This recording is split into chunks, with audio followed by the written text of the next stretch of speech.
It's time for a review. I hope you are ready for a review today. Golly gosh. Yeah. Ooh. Time for the review. The final review of Days Gone here, PlayStation exclusive, with who I found out today. This guy in game is same actor from a show called Being Human back in the day, which I really enjoyed. And I didn't realize it the first day, the second day, but today it hit me. I was like, he looks so familiar. That's who he is. But all right, let's get on into the review. If you like the review at any point, like, comment, subscribe. Let me know what you think in the comments about this game. This is my third day, so it's my final thoughts of the live review, the Fealty thoughts, if you would. If you're watching live right now, share your thoughts about what you've seen from the game if you want, and, you could join in and all that jazz. So, I'll end with this. On my third day of playing, I kind of just had to stop playing because the sound issues are getting so bad that now sound is just cutting out on me to the point where I got to restart the game. And it's just, I'm going to just wait for the team to have more time to fix that. And it'll be on how long it takes them to do that.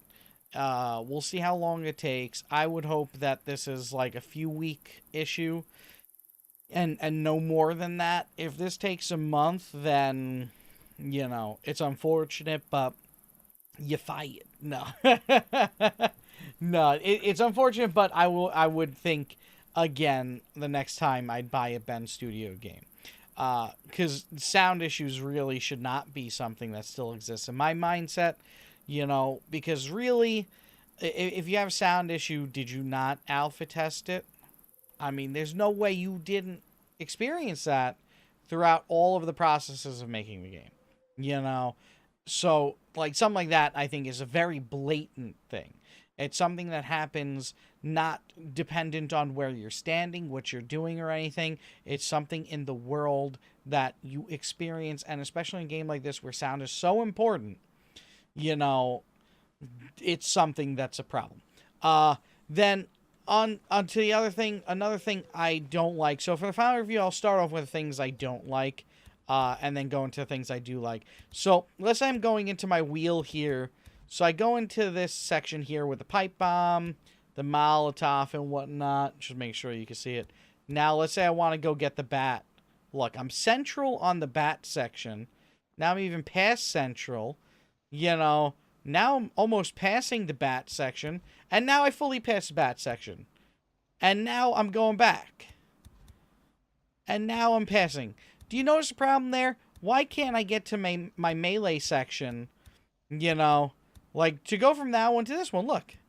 Why can't I go to the next section? Why does it skip over a whole section? I don't get that. This wheel is just not, it's not well made. It really isn't. I think that they either have to rethink it, maybe make the sections, I don't know. I've seen scroll wheels in games. I've used them before, but I've never experienced one that was so hard like this. It's just, I don't know. I really don't know. It bewilders me. It's a little too tricky, So especially when you're in a situation where you got zombies running at you and you want to pick up the next thing, Notice how my character's moving? That's because time doesn't stop.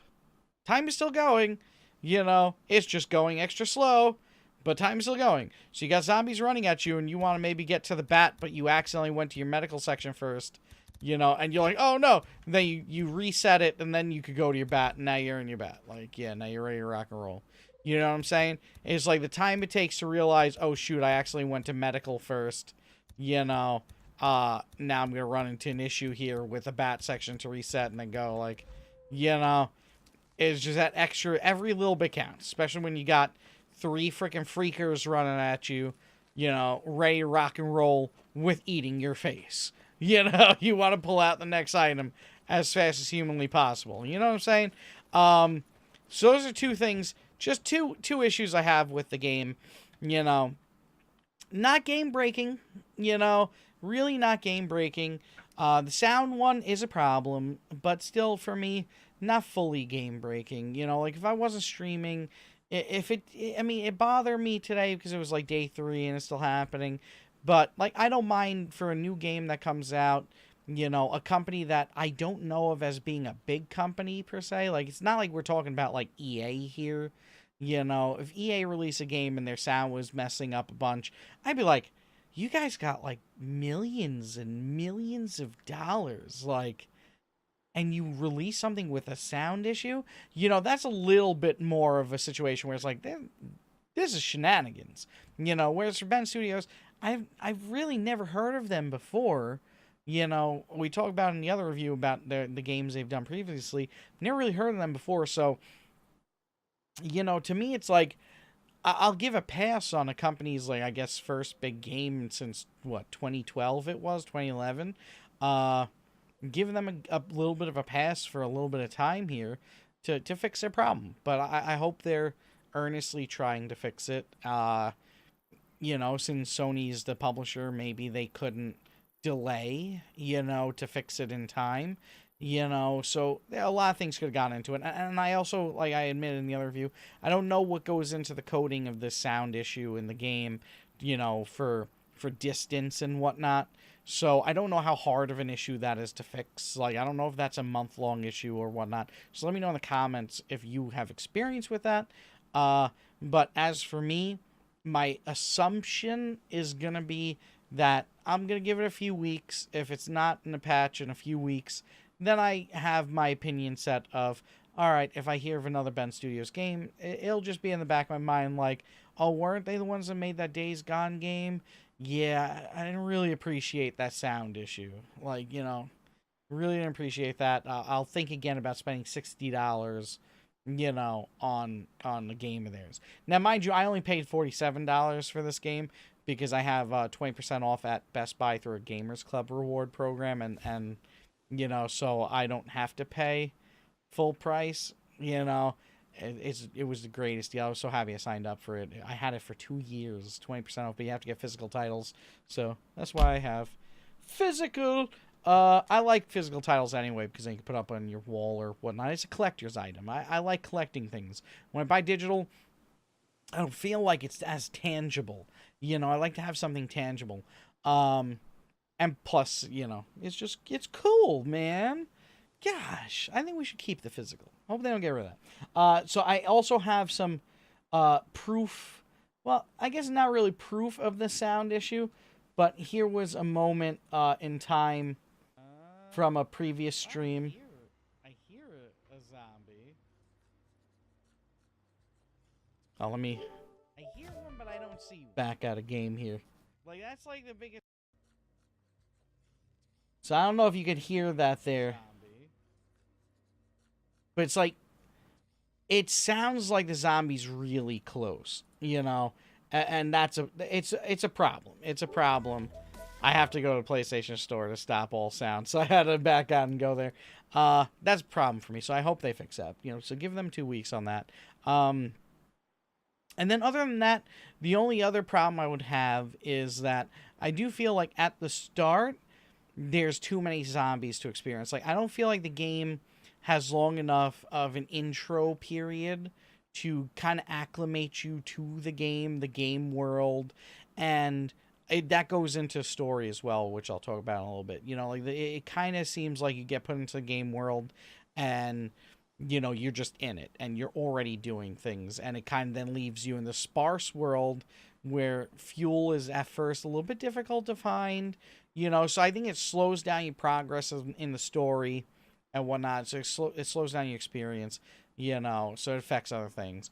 And then I'll talk about the story. So what I don't like is akin to what I just mentioned. The story doesn't really build. Like, you start getting backstory of what, you know, this guy Deke here, and I can't even remember my friend's name. Like, it's a shame, you know, but like it's so disjointed, you know, it's not as linear, so you don't really get that connection with the characters, you know, and it doesn't happen in like a natural way because you're having to learn this game world so fast and abruptly that you don't get to kind of get brought into this new world of Days Gone and what these freakers are, what Nero is. Like, I think it would have been better if they did it more linear, instead of this kind of like you're getting flashbacks. I think it would have been better as doing like a linear pre-game movie even. Um, just to kind of quickly explain what happened, or, I'd rather even not quickly explain. Maybe even have the world start off without the freakers or whatnot and have it slowly devolve and learn the story that way. Either way, like, there needed to be some form of an intro more than what this game has. Just so that you can, join these characters and have them be a part of your life and, grow with them instead of just having them thrusted upon you, and then you're being them, doing things as them, and having to care about the things that they care about, and you're just like, why do I care about this girl he's trying to find? You know, why do I care about this best friend? How did they kind of all meet? Like, what was their lives like before? Like, there's just so many, just like, it's just, I think it's amazing how much story they put in, but for me, as of right now, I just don't feel that connection. In Last of Us, I felt the connection so soon, and that is a driving force for you to finish that game, to figure out what the heck is happening here, what happened. You care about these characters, and I'm just not feeling that here. Now into things I like. There's a lot of story. They did not skimp. When you get a cutscene, you get a movie, and that is great. I appreciate that so much. The world is pretty large. It is definitely something worth driving around. It is definitely an experience. I would say it's about 1/6, like I said, of Red Dead. In the other review I mentioned, it's like 1/6 the size of Red Dead, I feel. Let me know what you feel on size, as per the game and travel time and everything. I would say like 1/6, maybe a little less, but rather substantial for a game company that I've not heard of. So I'm pretty content with that. I think that's really good. And the things that you're doing in the world, it is kind of Assassin's Creed-y, in like an old school Assassin's Creed where you go to a place and just like, this is the thing you do here. But, once you are clearing out the map and everything, and then you have fast travel spots and, and everything's there, it does feel like you're, clearing the world and saving the world. And I have noticed that when areas are cleared a little bit more, I'm seeing less and less of the freakers around and whatnot. So it does make the world, like, over time, feel a little bit less like encroaching on your safety, which is kind of nice. And then as you're going, you're always, finishing different quests, and it seems like the storylines are kind of intertwined, which is cool. I haven't, like, I don't know, I've heard that you get quests from these places, but I haven't experienced too many. But I have a feeling I'm really not far through the game at all. So, I think that, like, as the game goes on, these places are giving you more and more quests and whatnot. But, I think there's a lot more to it. But, I can't play the game for a whole month straight. I might pick it up again in the future to play it on stream. But, yeah, it's in 3 days, I think you should be able to decide and discern what your opinions are on a game. Maybe you can't do the most in-depth review, but you could generally have an idea. But yeah, so big world, big enough in my opinion.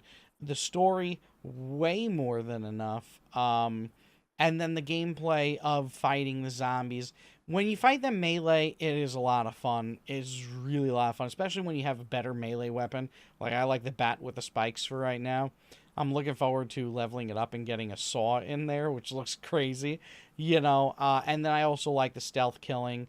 I finally got the pistol down pat for stealth killing today, especially on humans, and it's feeling a lot better. Like, once you start getting the shooting down and the fighting down, the game feels a lot better, but since you don't get warmed up to it too much, it does feel quite intimidating and quite uncomfortable. So at first, you know, it can feel like, oh, like you're stuck in a bush because you don't want to fight anything because it's something so hard to get used to, you know, playing the game and shooting and whatnot. So you kind of, you're fettered. But once you get comfortable, it really opens up, and it's a joy. It's an absolute joy and very satisfying, you know. But you are relying more on your melee, I feel, no matter what, because the shooting is definitely not like a first person shooter shooting. It's like okay shooting. I'd say it's more akin to um like Fallout 4 style shooting, where it's like this is a very like you wouldn't be take that type of a shooting, you know, kind of gooey, not like too crisp, you know. You wouldn't take that and put that into Call of Duty. You know what I'm saying? So it's definitely not like the best, but it's hard, so it makes it feel, I guess, more realistic. Like if you're a real person, you're not going to be the best at aiming, and you know, it gives more of a realistic feel so that you're not feeling like, oh yeah, I got this, I could shoot a gun, oh I got a new gun, yeah, I got this. Like he's just a normal biker dude that's handled like his pistol before, you know, and he's trying to survive in this world, like, you know what I'm saying? So I appreciate that for the realness, you know. So the shooting, a lot of fun, but the melee, so much fun, so satisfying. Like it's once again rolls in there, and then hitting and everything, and just like some of the animations of like you hit the freaker, and oh, it's so good, so satisfying. You know, trying to think of what else. The visuals are absolutely stunning. I think they've done a spectacular job with their visuals here. I mean, I don't think you can ask for more. I mean, the sunlight in the background here is, I mean, look at the way it's hitting the trees there. And then the farther away you look, some reason we're hearing a storm. Okay. We're hearing a storm, and there's a storm. Like, there's actual weather effects when the storms are coming in, and you got rain happening, and all these things affect the gameplay. I mean, there's a lot of smaller details that don't affect everything and don't pop up every second in gameplay, you know, like such as nighttime and then rain and all this stuff. It affects how the zombies hear, well, the freakers. You know, it affects how they hear, and they might not aggro as easily in those, you know, moments and whatnot. So there's a lot of nuance in this game that does get overlooked in especially in cases like that, you know, that really, this is one of the most, I would say, in some ways, there's a lot of layers of realism that was added into this game, and at a very high degree of attention and love. Like, you could really tell that Ben Studio, when they made this game, really did put a lot of attention and love into the world that they created and everything you experience in it. And that's really cool. So there's really a lot to like in this game. I personally, I don't regret buying the game, even though the sound issues really did make me like today, like, all right, I'm just going to table it. You know, I don't regret it because I have a good feeling that Ben Studios in this game really is another company just throwing their hat in the ring, and us as a gaming community are way better off for it. Way better off for it. So I think it's really exciting, and I look forward to them fixing the game, and I hear they're making free DLC content for it, which is even better. You know, I really feel with the smaller companies, with the up-and-coming companies, and not the EAs, not the BioWares, not the, you know, Activisions of the world that just want to take our money and ask for more after that, you know, while giving us less and less every year. You know, I really do feel like supporting companies like this is the good way to go, because I do think that the second game that they're going to make isn't going to be a microtransaction, you know, crazy train. I think it's going to be a continuation of what they're making here. So supporting the small companies leads to better games, I feel. And, you know, it'd be nice to have a Days Gone 2 where they have some time to put even more money into it. And, you know, imagine the world that they might create the second time around. You know, I think it'd be amazing. So I'm looking forward to it. And I think I could leave it there. I think that's pretty much everything I wanted to talk about with a game for a final day review of this game. I think I covered everything. Let me know if there's anything I missed that you found interesting, or glitches you've missed or whatnot. I am always happy to know. And if you want, like, comment, subscribe, all that jazz. I'm going to be moving over to YouTube in the near future here, so let me know also what content you enjoy on the channel so far. Still trying to figure out what type of content I want to make, so very interested to know what you'd want to see here and what you enjoy. So let me know your fealty thoughts on the topic. Bye, everybody. Like, comment, subscribe, and follow if you dare.